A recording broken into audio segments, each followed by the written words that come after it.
Hi, and welcome back to Hot Off the Press. It's the show about new releases and the authors that bring them to you. I'm your host, Jim Nettles, and tonight we have got a plethora of news stories for you. So let's see who all is coming to bring you more stuff of that to-be-read pile. So, Scott, you are up first. Hey, so I'm J. Scott Coatsworth. I've been writing seriously professionally for about 9 years. Next should be my 10th anniversary. I am here actually to talk about, you can see that, the Dragon Eater. This is my new, I call it a YA crossover sci-fantasy. Yay! It's coming out on the 16th of March, and it's the first of 4 books that will be released. I also do a little bit of science fiction and fantasy in general, and magical realism, and diverse I've done some romance, but mostly just diverse fiction. Cecilia. Hi, I am Cecilia Dominic. By day, I'm a clinical psychologist. I help people sleep without drugs. By night, I write stories that keep them turning the pages all night.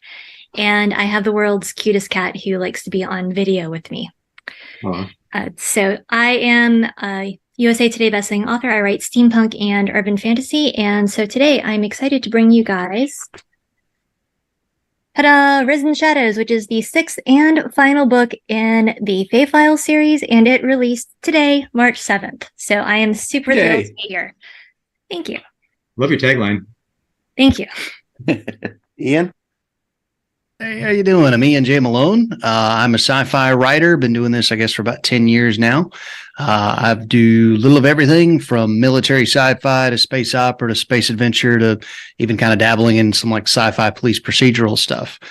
Today, I'm here actually to talk about a book that's not really any of those. It is a sports sci-fi book called The Last Argonaut, and it's set in the salvage title universe. And I'm really excited about it. It drops March 17th. That's cool. Ro? Hi, I'm RL Merrill, and thanks for having me. This is super exciting. I'm going to talk a little bit tonight about my queer polyamorous secret baby with a little woo-woo paranormal romance. But I write a little bit of everything, just like you can tell from this book. I've been writing... I finished my first book 11 years ago, and I self-published, was with a traditional publisher for a while, and now I am really all over the place. So I am happy to be in this place tonight. And Adam? I'm Adam Stemple. I'm a writer and musician. I write mostly fantasy, but today I'm coming on to talk about my horror thriller series, which is too bright for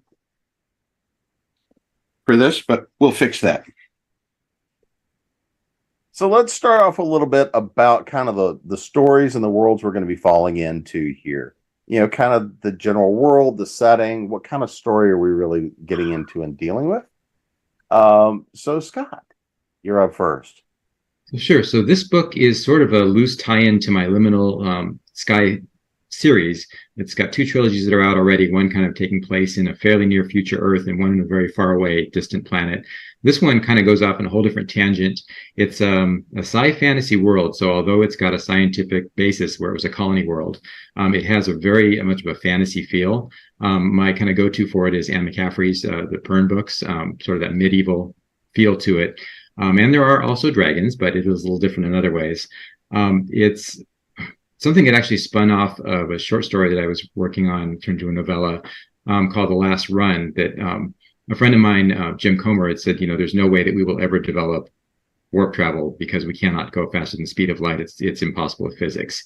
And who knows if that's true or not, but I thought I'm going to take it and write a story that's based on those constraints. And there's a ship that goes and brings supplies just via the slow method, which takes about 25 years to come from Earth every delivery.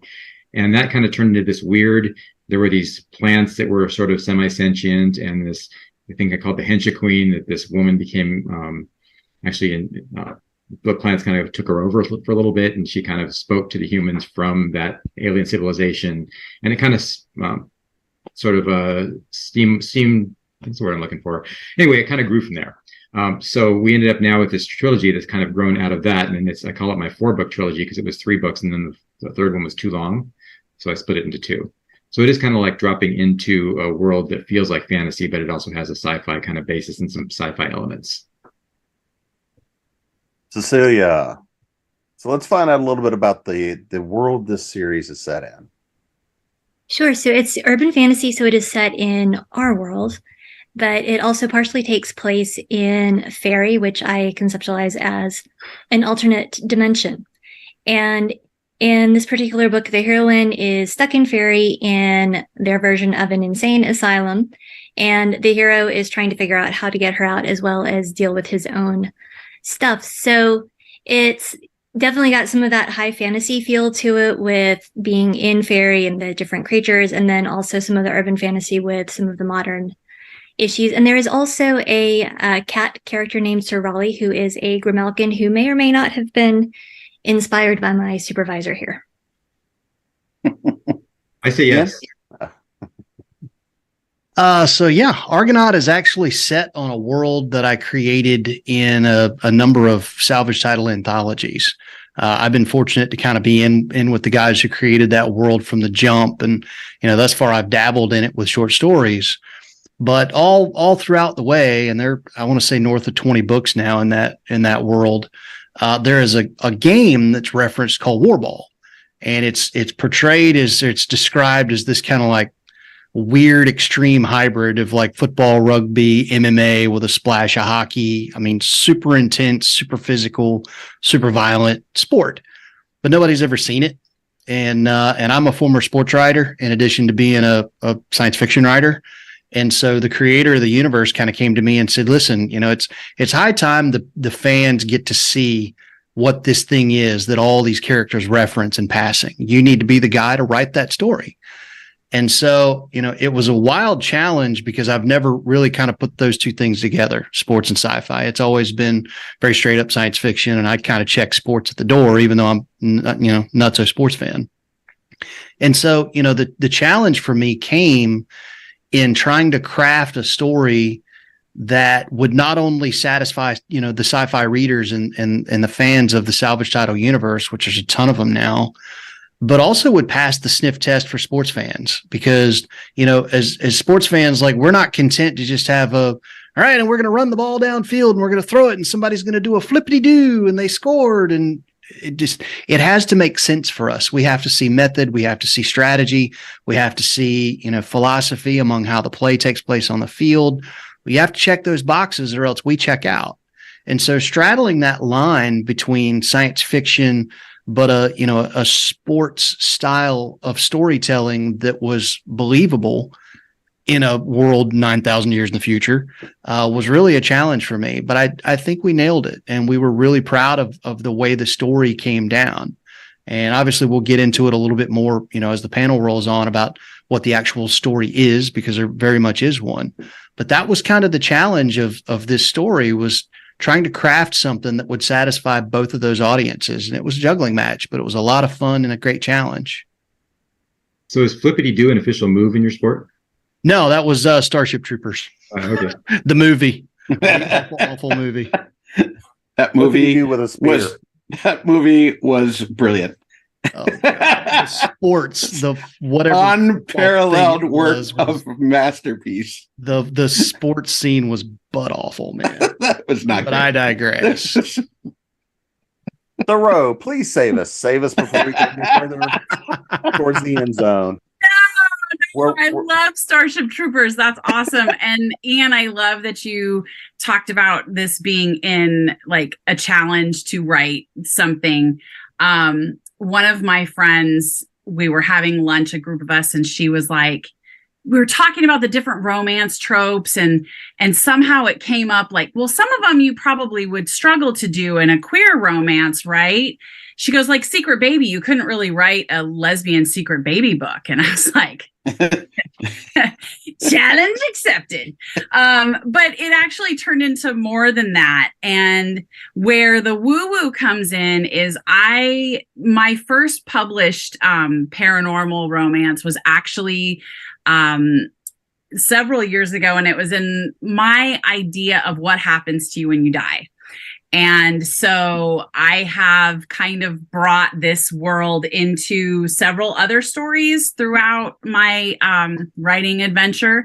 And so basically, you end up in either a death denial syndrome support group, which looks a lot like a high school gymnasium with a group leader who makes you talk about your feelings. Or if you die a very, a death full of bravery and courage, like my character in this book, Evan, it was a Marine that was killed while deployed overseas. And so him and his friends end up in neither here nor there, which is basically imagine if all of our favorite musicians were all in one place jamming together in the afterlife. And that's the scene where Evan starts off his story, and he kind of wakes up like, something's not right. There's something I have to do. And so he gets assigned his intervention specialists who help him go and fix what is wrong in his life, which is this child he didn't know that he fathered before he died.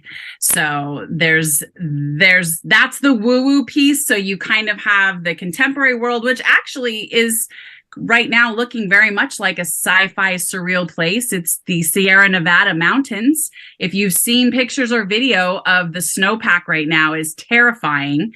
And so the action takes place in a roadside diner in Pollock Pines. If you've taken Highway 50, you know where I'm talking about.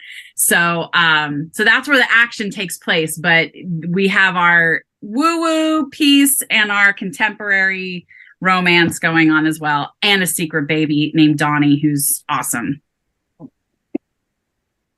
right, Adam, what world are we going to fall into with you? We're going to try this again. It's the world of Bad Company. It's the Bad Company books. The Company Men, the second book, just came out beginning of this year. And this is the real world here, but with some added horrifying dimensions. This is kind of a mashup of crime, thriller, and horror, where a virus intended to be carrying longevity and emergency recreation of the flesh gets out of hand, and our so-called heroes have to keep it from escaping this building in the first book. And in the second book, there are some carryovers that they also have to stop. But the big fun in this is really the characters, because the heroes are a psychopathic hitman, weather girl, and a very nerdy, mostly useless scientist. The people you would definitely not choose to save the world. So let's dive a little bit deeper in. Let's talk a little bit more about who are we going to be hanging out with, because again, it's always the fun characters we're really along with the ride for, right? So Cecilia, especially since you're coming in on wrapping up a series, who are we going to be meeting throughout the series, and especially in this book? Yes. So we have two main characters, besides the cat character. And now that my cat has left, I can say he's not the hero. But our heroine is Reyna. She, at the beginning of the series, she's an exiled Fae princess, and she has one opportunity to get back into fairy. She has to solve a mystery of who leaked top secret information from the Center for Paranormal Disease Control. So these are all basically sort of Fae medical thrillers, following on from my Lycanthropy Files werewolf medical thrillers. And of course, we all know that Fae bargains are loaded with tricks. And this ended up, you guys were talking about your 4 and whatnot book trilogies. This was originally supposed to be just one book, and then it turned out to be 3 books. And now book 6 is the final one for real this time.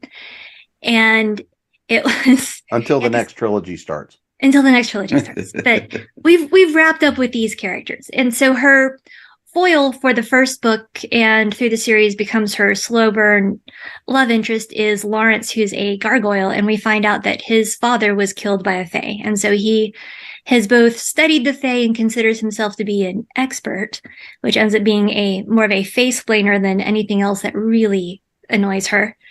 And also turns out that the murder is tied to Rana's family, which we find out in the second book. So it's their love, and they end up being it's sort of a fated mates, but a very weak fated mates trope as well. And it turns out that their relationship is tied into what's going to happen with Fairy and the gargoyles and the secret history. And it was just a lot of fun to play with because I love history, especially Victorian history, which is why there's an asylum in it. And then coming in as our villain is Raina's mother, Maeve. And I would like to say that I did not make the mother the villain because I'm a psychologist. I am a cognitive behavioral therapist. I am not a Freudian analyst of any kind. So, in CBT, we don't even talk about moms typically. And, there's, of course, other characters. There are scientists, some of them are useful, some of them are useless. There's, of course, all of the interesting creatures in Fairy. There's a really fun one named Troubadour. We really have no idea what his main agenda is until we get to the end of the series. And there's also, as I went on, I was like, okay, I'm just going to play with all of the things. There's even a Bigfoot character, Professor Grandpier, who is, yes. So I have, yes, even though we wrapped up with Raina and Lawrence, I have so many other characters to play with. And I suspect the next trilogy is going to be with Kestrel, who is a young woman who thinks she's a witch, but she actually is something much more. And she figures it out in the third book, but it comes with a lot of personal loss as well. So we definitely have a lot of potential there. Some people complain that I have too many characters. Others love them. So if you like big casts with lots of interesting characters, yes, definitely my books. If you like small casts, probably not my books. Ian, who all are we going to be hanging out with as we play Warball? Well, like any good sports story, you've got an ensemble cast of characters. Everybody's got their own personality. And so, it starts at the top. You've got your 2 point of view characters, which is the offensive coordinator for the team and the quarterback. The first is a guy who, in his high school and college, track was the best of the best of the best. He was a rock star, rags to riches story, the presumptive number one pick in the next year's professional warball draft. And then he takes the hit of all hits in a game, and that's lights out the end of his career. And so for the last 10 years, he's just been running. He's been going anywhere he could to just get away from that life and away from that scene because he lost everything. He was a kid that literally came out of the dirtest of floor poor poverty. And that was supposed to be his way of bringing himself and his mom out of that. And he didn't even get that. And so he's hiding out on a boat on this distant world, just trying to learn how to fish because the water was the only other thing he ever really loved. So your second point of view character is the quarterback. And this is the guy that has never been anything. Small kid from a small school, had a lot of success at a very, very small level, but his sense in the professionals, bounced around from team to team to team because everybody just thinks he's too little to be able to play. And so he's on his last shot. He's been cut 5 times in 4 years. He's heading home to Ocala City to try and make a go of it and open tryouts with his hometown club, just hoping he can collect a check. And so it's about, the story really centers around these two guys and what happens when they kind of put their respective skill sets together. And the magic that can come from that. And then from there, again, it's in any sports story, you're going to have your cast of characters and, think of the Replacements, think of Major League, think of the whole 9 yards, all those things. But in this case, I get to play with it in sci-fi land. So we're talking about different aliens and different cultures with different anatomies and all kinds of crazy stuff that all has to play out on the field of battle. This melting pot of beings have to find a way to make it work. Because at the end of the day, nobody really wanted any of them. They have one guy on their club that most people respect as being a really, solid player. And he stuck around and never left the team for his own personal reasons. And you get that in the story too. But to the previous author's point about ensemble cast and big cast of characters, that was very much in play here. And as a writer, that's tricky because you don't want anybody to come off as flat. Like, they all have to have their own story. They all have to have their own reason for being there, so that, when they come together in the end, you need to be able to see clearly why everybody contributes to the puzzle. Why does every part make up this fantastic whole? So that's kind of the gist of who we're playing with characters. But it starts at the top with Zach Monahan, who's the coach, and Deacon Satori, who is the player. But it was a good time to write. So, Ro, who are we going to be hanging out with in your universe? I love that idea. I love sports stories. My favorite. So I created this version of the afterlife, and in the first book, which was called Minded, you met Lewis and Maggie, and Lewis is a 1980s era punk rocker from London who sounds a little bit like Spike from Buffy and really gives no F words. I can't say it. And Scott's not offering it up for you. Right. Are we 20 minutes in yet? So we've had several adventures with them. And so when I started writing this story and I realized that I was dealing with a character who, or a situation where I had a deceased character who was so much a part of the story, I brought Maggie and Lewis back as his afterlife specialist. But the main characters would be Mickey Reed, who is the lead singer of the band Shook, and her co-parent Tori, who's the guitar player of the band, and then her brother is the drummer, and they have another goofball named Eric. Again, a big cast of characters. And they had, when their piece of the story started, they had broken down in a blizzard at this place and met Evan, the Marine. She first had kind of a little moment with his sister, and because she was in her wild and crazy days, Mickey was. And so Mickey tries to hit on Laura. Laura is not sure what she's doing in life, and she lets it go. So Mickey ends up spending the evening with Evan. And then the next day, their bus is fixed. They go about their lives. Well, it's now 5 years later. Evan's been gone for 4, which of course Mickey doesn't know that. She doesn't know his name or anything. And they get a flat at the same spot on their way home.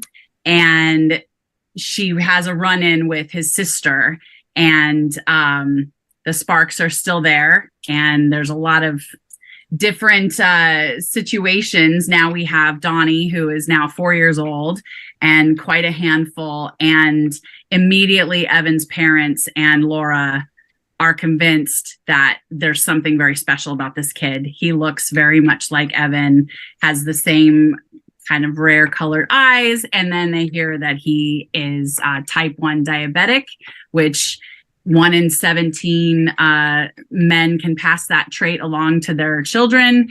So all of the kind of things piece together. And so Evan has to, with his help from his intervention specialist, figure out a way to get his family and the band together so that Donnie can be a part of everybody's lives. So it's a little bit of, playing with the puppet strings from the other side. So, Adam, who do we get to go hanging out with?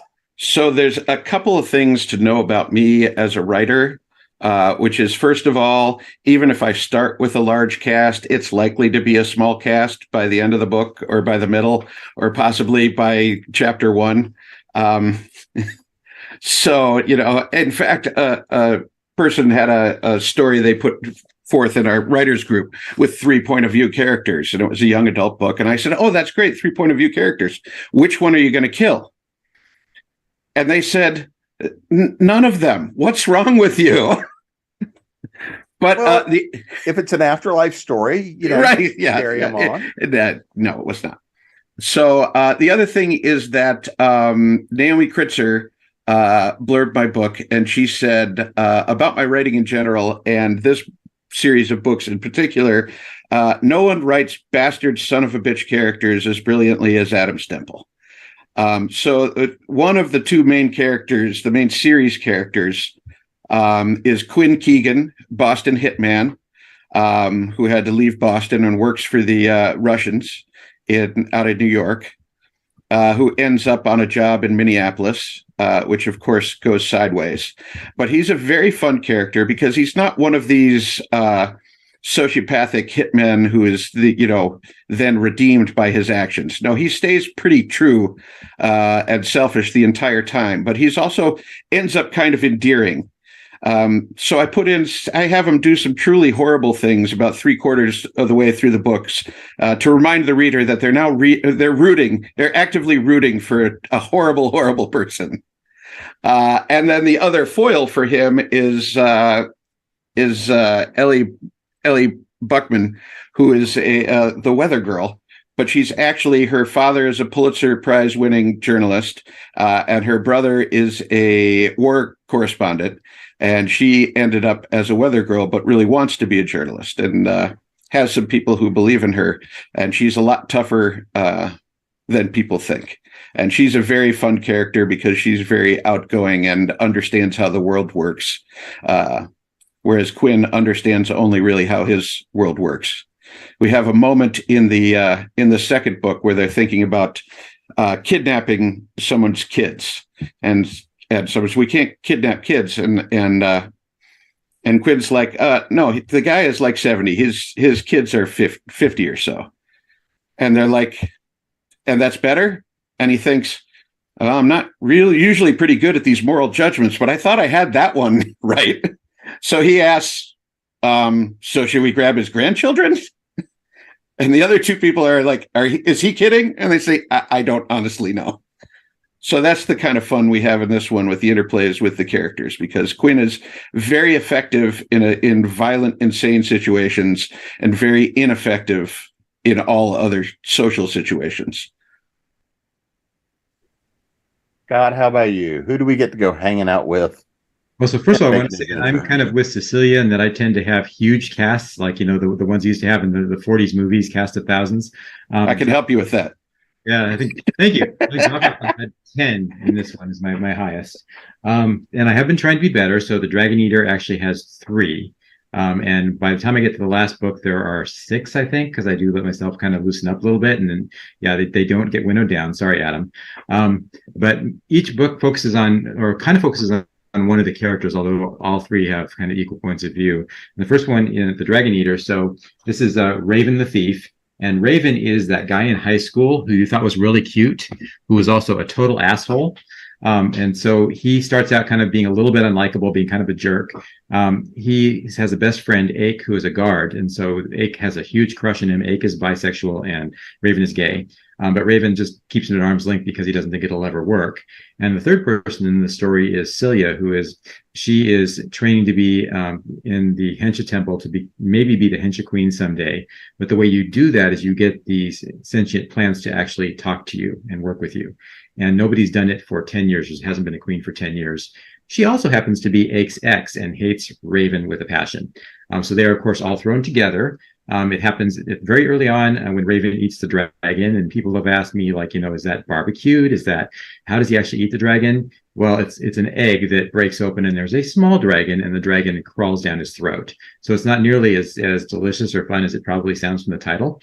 But yeah, so we kind of go into this whole huge, strange thing going on where there's animals are acting weird, and the world's shaking, and everything's changing, and they have to figure out why it's changing and figure out what to do about it. And then that leads into the second, third, and fourth books eventually. So yeah, so Raven's my high school cute asshole. So taking the book, or even taking the series, there's always that thing. Now, you can be as spoilery as you like or not, but we all have that one thing, and sometimes that scene stays in, sometimes that scene doesn't make the cut. If you're Adam, you kill the kid. You kill the scene, you kill the character. What's the thing from this book that, whether it stayed in or not, was kind of like one of your favorite little bits? So, Ian? I would probably have to say just all of the Easter eggs and the shout outs to sports history that I grew up with, whether it's college athletics or pro athletics. I mean, there's a ton of little nods in there to things and real life stories that really kind of set the tone for what the story is. I mean, listen, it starts right there at the top on the back cover. We've got a quote from Herb Brooks, head coach of the U.S. men's hockey team, 1980 Miracle on Ice team. Shout out to his foundation for letting us use that. It says, great moments are born from great opportunity. I mean, that pretty well sets the stage for what you're about to read. But, being able to play with a lot of those kind of character archetypes, whether it's, the long in the tooth veteran who may or may not have any tread left on the tire, but don't tell him that because his ego can't take it. Or, the undersized journeyman who's never gotten a chance and physically doesn't have the tools that everybody else has, but between the ears, he's a processor. Like he can, if you give him time, he will surgically tear you apart because he's just that smart and he can out anticipate you. The speedster pass catcher who doesn't catch a lot of passes, the guy who always picks the bar fights, the rowdy guy, being able to play with a lot of those was just a lot of fun. There were a couple of things in there that I had to cut for time, but by and large, they let me pretty well keep it all because this is not really one that's going to be a series. Nobody wanted Major League 2. Okay. We didn't need that movie. And I think this is kind of that style of story. I think one book says it all. Never say never. If it sells well enough, I will absolutely write another one. But when I created this story, it was very much I'm going to tell this story, and that's going to be what it's going to be. So thankfully, they didn't require me to cut a whole lot. They let me tell my story. Ro, how about you? What's the scene in the story that?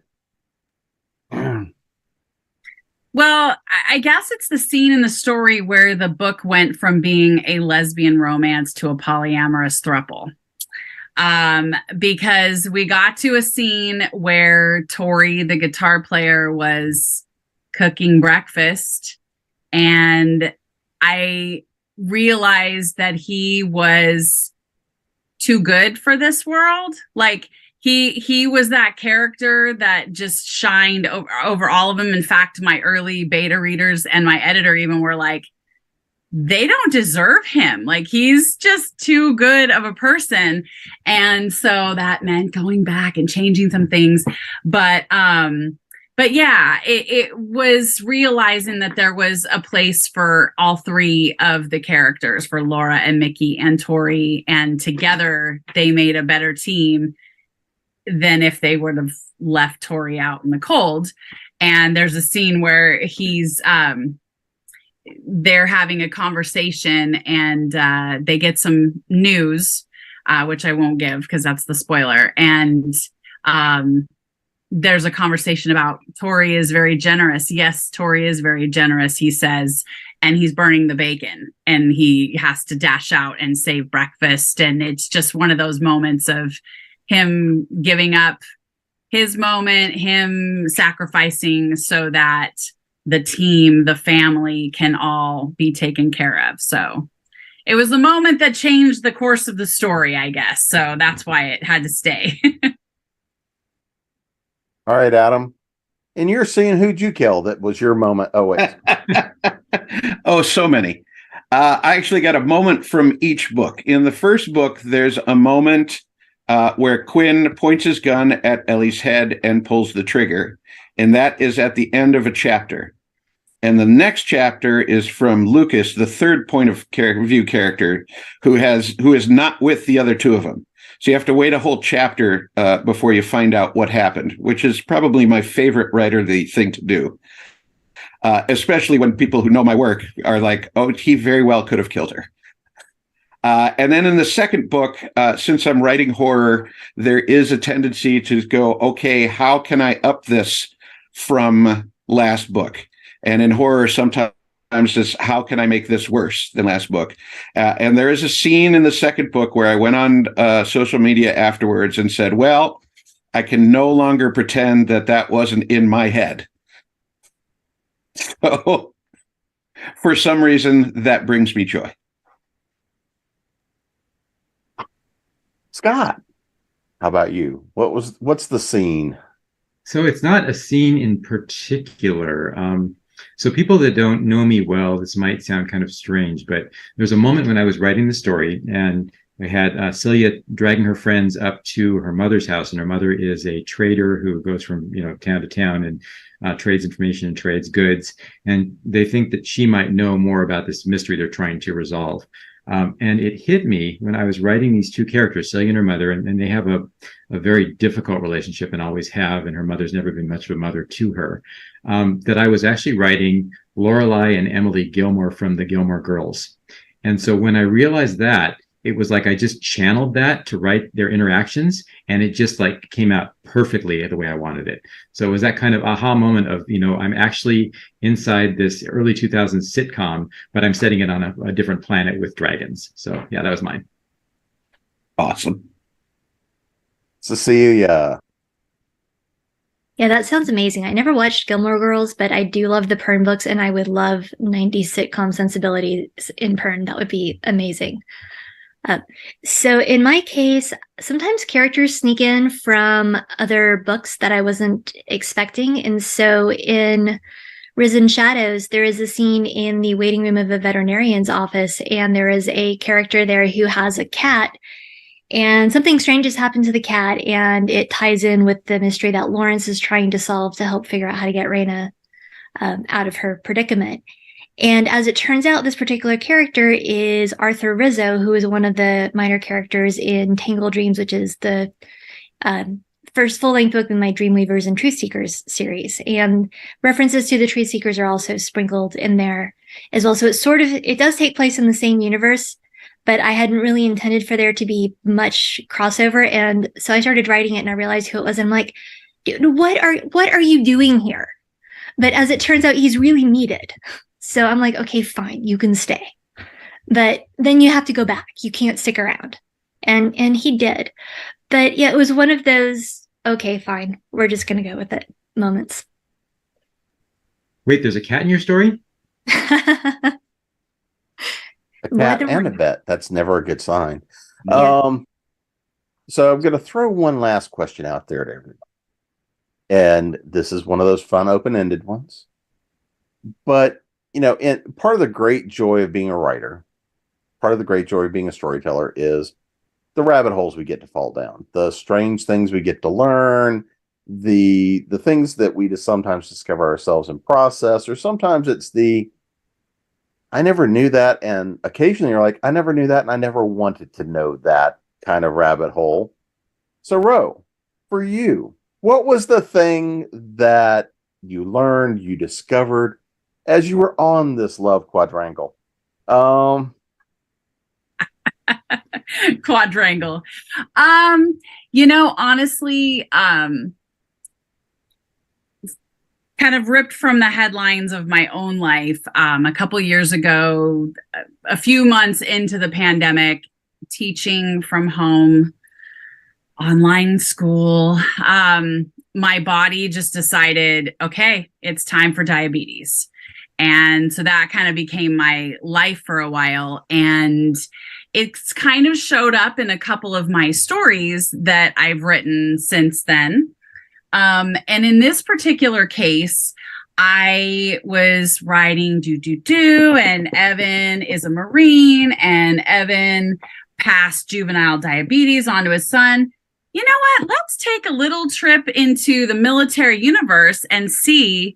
And guess what? You cannot serve in the military if you have any form of diabetes. If you are insulin dependent, you can't serve in the military. So then it became a situation, well, okay. And this is not super spoilery, but Evan lives in a really small town, and Evan was a football player and was under the care of a small town family practitioner who was more worried about whether or not he was going to play football and go into the Marines than he was about keeping really good records in his health history. And because he was able to keep his diet maintained, or his blood sugars maintained through his diet and exercise, and by the time he was ready to enlist, he no longer was in any concern about needing insulin, which of course, obviously the stress of being a Marine, if he would have lasted longer in the service, it would have come out. But yeah, then it went into this whole like rabbit hole of, well, what happens if you are diabetic, or what happens if you are in the service and you become diabetic? And I actually was watching old ER episodes with my daughter, and there was an ER episode where a soldier comes in, and it turns out that his wife had been like messing with his medicines and his sugars, and like basically made him diabetic so that he would have to leave the military. It was horrible, but it just kind of like opened this whole door to like, you know, how the military, you know, what is okay and what is not okay. And you know, I've seen kids in my practice as a teacher and as a counselor who have been kept out of the military for very bizarre health things that you wouldn't think would be an impact, but you just never know until it comes up. And so that was my rabbit hole. Adam, how about you? Well, I was kept out of the military by never enlisting. So that was remarkably effective. So picture yourself as a young NSA agent looking at people's search histories, and you really think you got a live one because it begins with a week on Google Maps mapping out approaches to the DEA office in Detroit, which also is right next to the Homeland Security office. And then said person begins to search for the highest capacity 45s pistols available in the United States, followed swiftly by best sniper rifles and sniper rifles used by special forces. So are we all going to be in trouble for being on this panel with you? And to round it out, floor maps of the United States Capitol. So that, and then finally at the end you realize, oh shit, it's a writer. Never mind, it's fine. Fuck, I knew it was a writer. That's right. Thought we had a live one here, but it's just a writer. I know. So yeah, that was my particular rabbit hole, was just thinking about the poor NSA guy who thinks he has a live one and then realized, oh, it's a novelist. Never mind. So today's PSA tip for kids out there that want to become writers: always have a business card and a website you can point to for law enforcement to say it's right. Just for research. Research only. The more you know. That's right. My favorite rabbit hole ever was when I went down about 6-7 hours I spent studying turn of the century to World War I era philosophers for a single line of dialogue.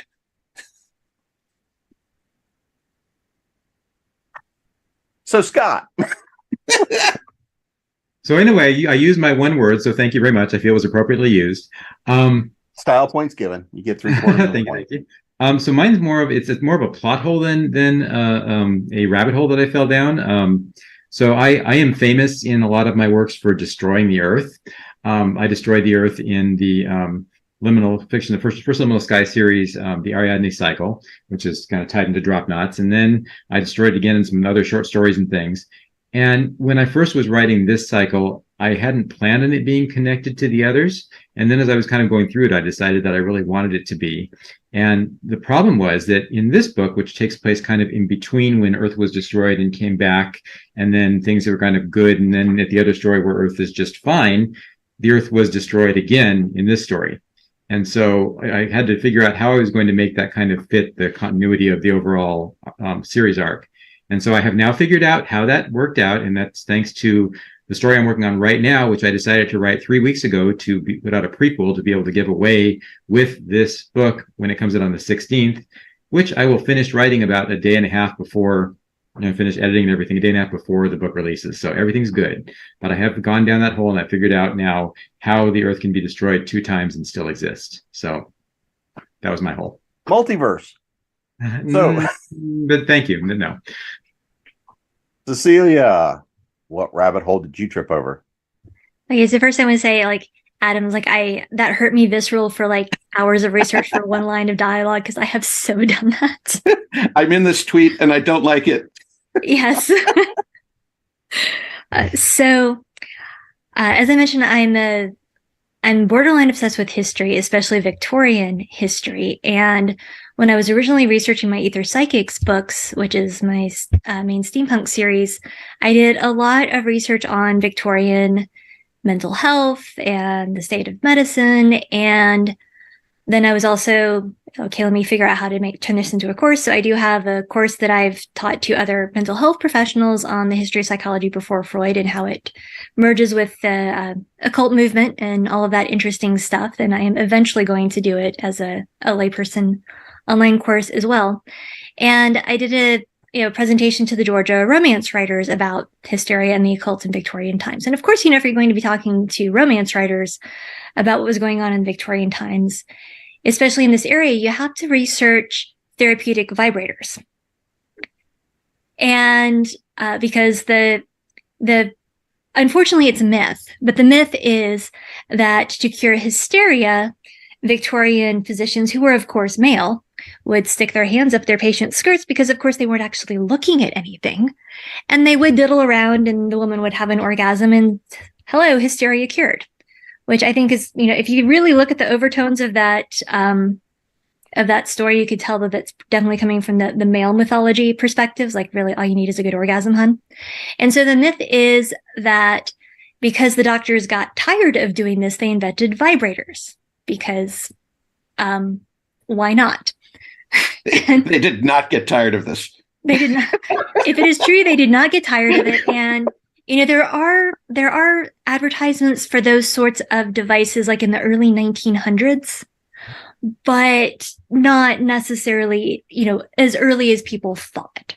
So that was my interesting rabbit hole. And no, there are no magical fae vibrators in the book, but darn it, maybe there will be a side story about one. I was going to say, it feels like you're a missed opportunity. I know. Yeah.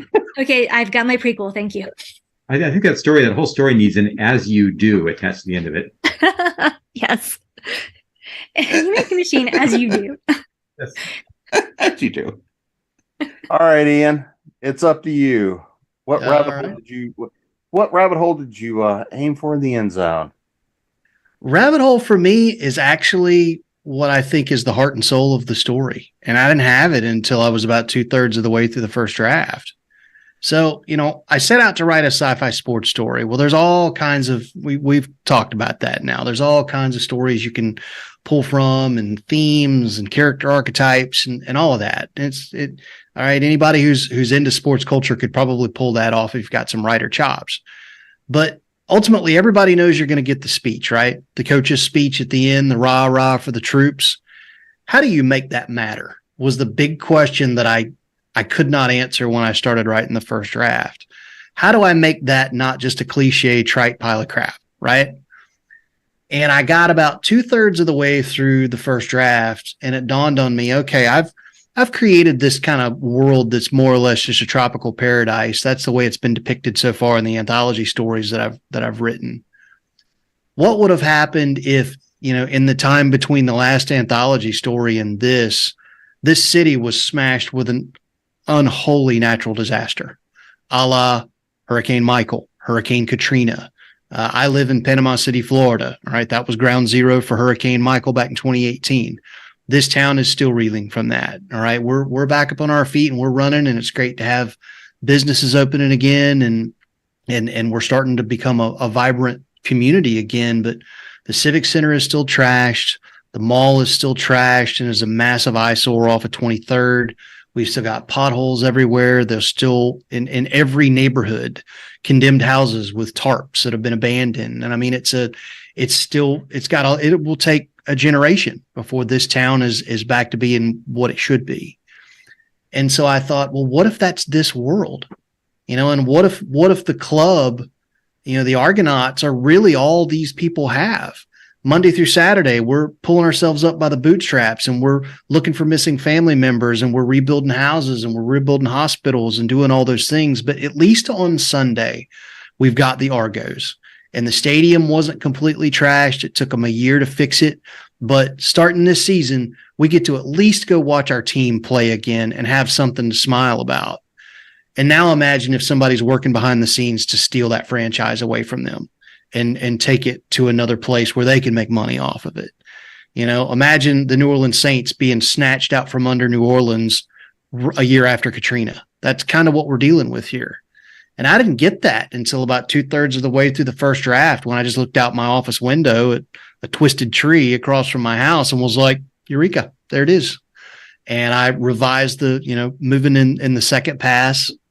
I revised all of the settings and everything and rewrote a ton of stuff to really depict that world and that city as a town that is still very much in cleanup mode and has a long way to go before they're healthy again. But at least they got their club. And that's who we're here to cheer for today, is the Argonauts. So that was my rabbit hole. Okay, this book sounds awesome. It was a lot of fun to write, man. It was the biggest challenge of my career. I mean, trying to write a game that makes sense on the page while trying to juggle a story that wouldn't lose people. Because again, this is a sci-fi book. All right. A lot of people who read sci-fi, not big into sports. So you've got to give them a compelling story to be able to follow, or they're going to check out on you. Particularly when you're dealing with an existing franchise and salvage title, there are expectations that readers of that universe want that I had to give them. And so juggling all of that while trying to create a game and teach you as the reader what you need to know, so that when I get to the end of the story and it's time just to call plays, it's go time. I'm throwing terminology, I'm throwing positions, I'm throwing formations, I'm throwing tempo, I'm throwing all of these things at you. As the reader, I need you to know what the hell all that means. And so it was, from a world building standpoint, it was a monster to do. I spent about 3 months on it before I even cracked draft one. But at the end, I told my wife when I turned it in, I think we may well have something special here. And if the early feedback from my editor and a few other beta readers is any indication, I think folks are really going to dig it. I'm really proud that I'm the one who got to write this story. I'll tell you that much. That's great. Now, Okay, I need to know, Ian, who were your guinea pigs to put in the positions did you actually have to physically map it out with actual bodies? Yes, I did. I have action figures involved. I do have full roster charts and depth charts and position breakdowns and play diagrams with X's and O's and all of that. Yes, all of that was involved in world building. Because again, it had to make sense. I didn't want run down the field, throw the ball, and flippity-doo. Didn't want it. Here's the important question. When will the online game version of it be out? Right. That's right. My own version of John Madden football set in the salvage title universe. That'd be awesome. Now, Ian, are you familiar with Herb Brooks' between the period speech in the game after the Miracle on Ice? Because a lot of people don't know the Miracle on Ice was not the championship game. It was the semifinal. Do you know that story? I do. I know the story. I'm not terribly familiar with the speech, but I did know that, yes, that was not the final game. They were down against, it was Finland or Sweden. They were down by a goal or two, and Herb Brooks walked into the locker room. Everyone quieted down for his speech, and he said, "If you lose this game, you'll have to live with it the rest of your lives."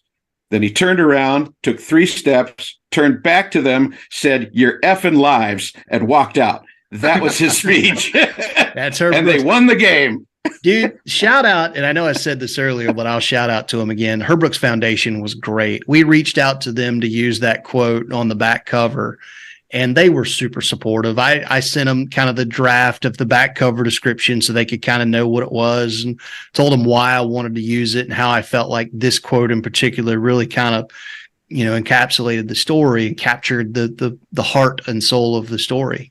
And they were like, dude, as long as you don't mind making a donation to our foundation and sending us 4 signed paperbacks when it comes out, we're good. Hey, I was like, I can do that. We're nice up here in Minnesota. That's right. Supporting youth hockey, baby. That's right. And, some of us are well aware that, sometimes it's the semifinals that matter.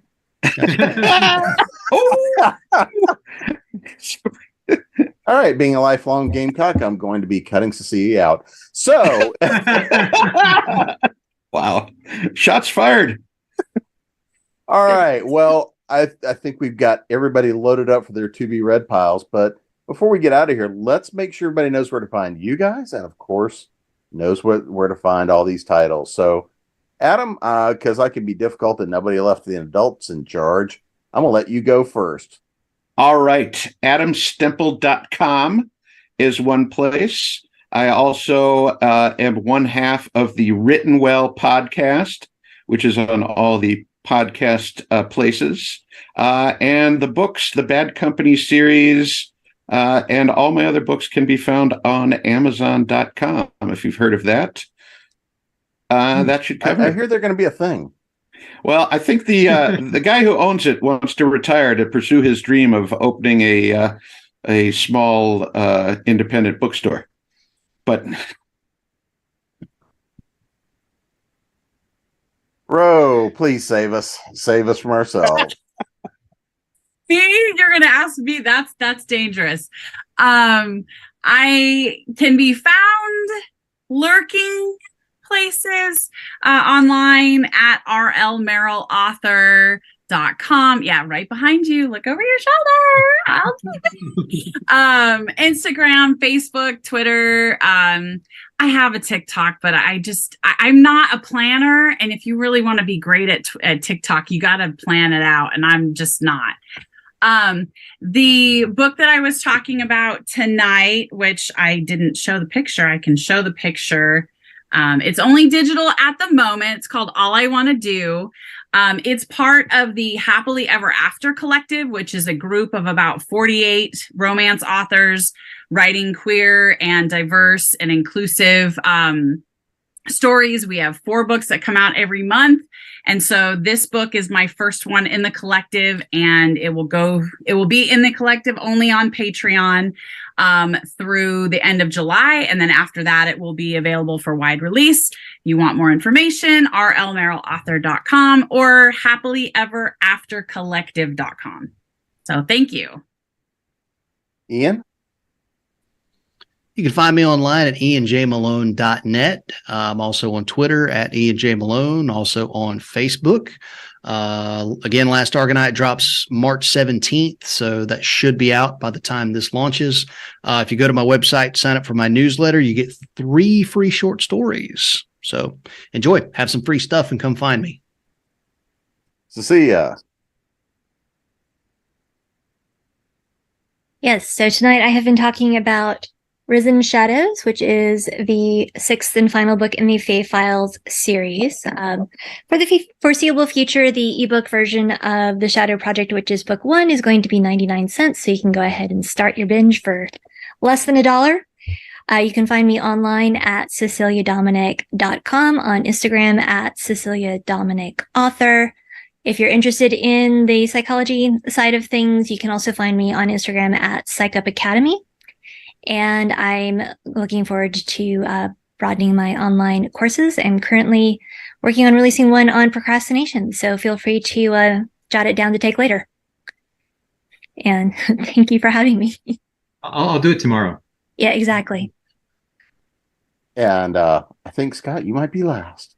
Hey, so I had this crazy idea, like I mentioned about 3-4 weeks ago, that I needed to put out a prequel to this book to get people to buy the book, and it would give them kind of some of the backstory. So I have this thing coming out called Tales from Thrasis, and so, it's got this really cool, like, there we go. It's really cool spaceship over this kind of medieval town. And this is 3 stories, the last run, the M-Test, and the one I'm writing now that hopefully will be ready like 2 days before release, which is The Fallen Angel. And it kind of gives you some of the creation stuff about this world that I'm writing in. And I made this really, really cool visual aid here. So if you order the book from any of the main sources. It's available through all the places, the Kobo, the Barnes & Noble, that Amazon thing you guys are talking about. I think it's on there. And then you email scott@jscottcoatsworth.com, or you can just visit me at jscottcoatsworth.com. How much are your coats worth, right? I will send you for free on the 16th on release day this lovely book in ebook form. So that's me. Thank you. And I've had the pleasure of trying to wrangle this group this evening. I'm your host, Jim Nettles, and you can find me at jamespnettles.com, authoressentials.net, authoressentialsworkshops.com, the speculative-fiction-academy.com, creatingprose.com, and of course, this little place called ConTinual. So thanks, and go stack up those to-be-read piles, everybody. We'll see you again next time.